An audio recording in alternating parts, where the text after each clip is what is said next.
Hi everyone. Today I'm sharing results from a macro-driven machine learning strategy for USDIDR, built with a random forest and tested using walk-forward out-of-sample evaluation.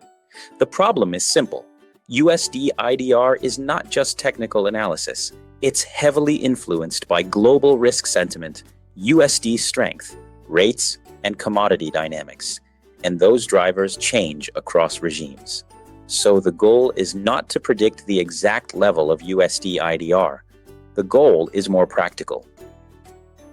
Can we generate a daily directional signal, long or short, that's stable out of sample and beats simple baselines with controlled drawdown? Also, quick note, this is educational, not financial advice. Real trading needs transaction cost, liquidity assumptions, and execution rules. Here's the data set. Raw macro series over a long sample. I'm combining USDIDR, the target market, IHSG, local risk-on, risk-off proxy, IDR 10-year yield, local rates and risk premium, US 10-year yield, global rates plus USD carry dynamics, VIX, global fear gauge, DXY, broad USD strength, Brent oil, important because Indonesia is sensitive to commodity terms of trade and inflation expectations. Key concept, raw levels are often non-stationary. They trend over time. So in modeling, what usually matters more is the change or return. Daily returns, multi-day returns, spreads like IDR 10-year minus US 10-year, and technical transformations like RSI or price versus moving average. This matters because ML models can accidentally cheat by learning trends that won't repeat. Using return spreads makes the learning closer to economic drivers rather than just time. Now the modeling approach. Random forest is an ensemble of decision trees. Each tree learns different if-then rules, like if VIX jumps and DXY rises, probability of USDIDR up increases. If spreads compress and risk assets rally, USDIDR tends to mean revert, and so on. Why RF works well here? It captures nonlinear relationships. Macro markets are not linear. It handles interactions. VIX move matters differently depending on rates. It's robust versus overfitting compared to a single deep tree. But the most important part is the evaluation. Walk forward out of sample. Walk forward means train on an earlier window, predict the next window you have never seen, roll forward, retrain, predict again, and then aggregate all out of sample predictions into one continuous equity curve. This is crucial because in markets, the biggest lie is accidental look-ahead bias. Walk forward forces the model to live in the real world. Only past data is allowed to predict the future. On this slide, you see USDIDR with buy-sell markers. Green markers are long USDIDR signals. Red markers are short.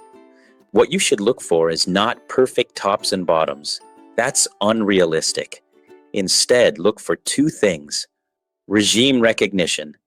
When the market enters stress, like global risk off, the model tends to stay aligned with that regime rather than flipping every day. Position stability. If signals are too noisy, trading costs will kill the strategy. A good model is not just accurate, it's tradable. So the real product here is a systematic decision engine.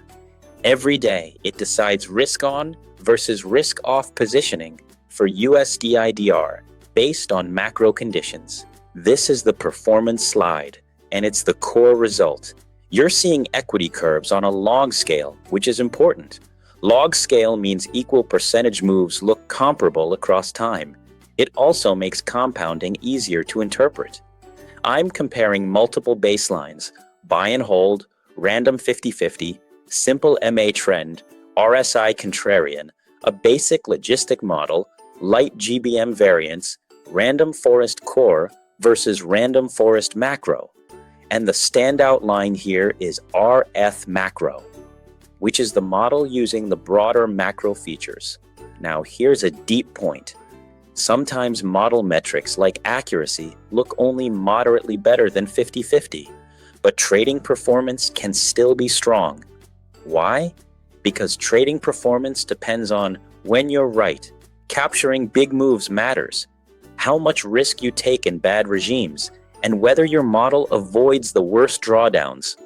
In other words, you don't need to be right every day.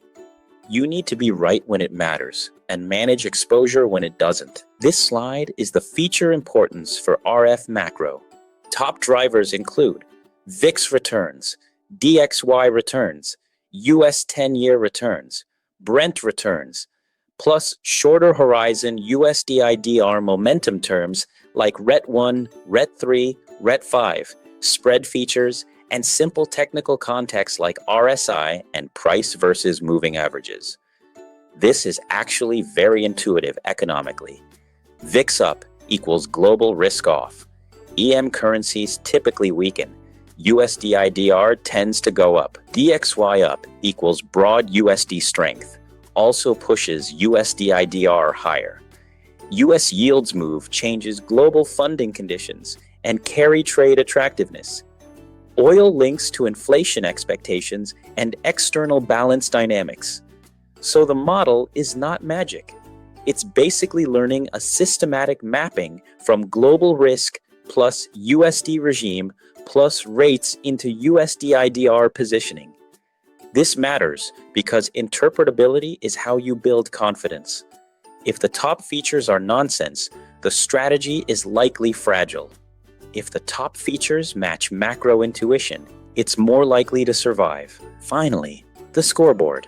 You have two sets of results: strategy performance, KAGR, vol, sharp, max drawdown, final equity, aggregated across all walk-forward windows. Model metrics, accuracy, precision recall, AUC, log loss, Brier, etc., also out-of-sample aggregated.